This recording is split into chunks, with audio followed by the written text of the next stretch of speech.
পবিত্র ঈদুল আজহার প্রভাব পড়েছে মাংস বিক্রিতে। কোরবানি ঈদের ছুটিতে অনেকটাই ক্রেতাশূন্য রাজধানীর মাংসের দোকানগুলো। আবার অনেক মাংস বিক্রেতা ঈদের পর দোকানই খোলেননি। তবে চাহিদা কম থাকলেও প্রভাব পড়েনি মাংসের দামে। রাজধানীর বিভিন্ন মার্কেট ঘুরে এ পরিস্থিতি লক্ষ্য করা গেছে। এখন তো 2-4 দিন বাড়বে, তারপরে যে বলবে আর 2-3 দিন পরে, তারপরে মনে করুন বয়ে থাকছিল আমাদের।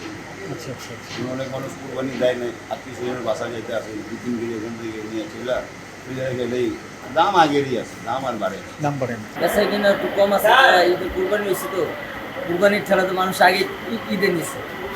তখন তার কিনার ওই যারা না পারছে কুরবানি দিতে, তারা টুকটাক না নিতে আসছে, ফ্যামিলির তো বুঝাইতে যেন আমাকেও একটু শখ, আমাদেরও একটু শখ আছে যেন আমরা একটু মাংস খাবো, এই হিসাবে আমরা খোলা রাখছি।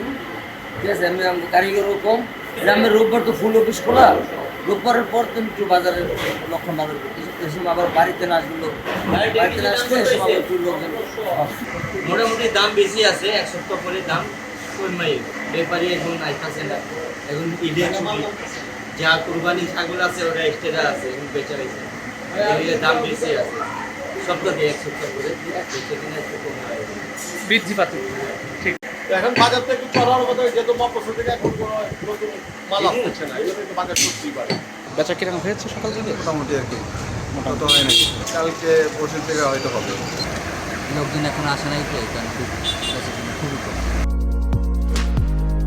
শেখ সাদি, বাংলা ফলো, ঢাকা।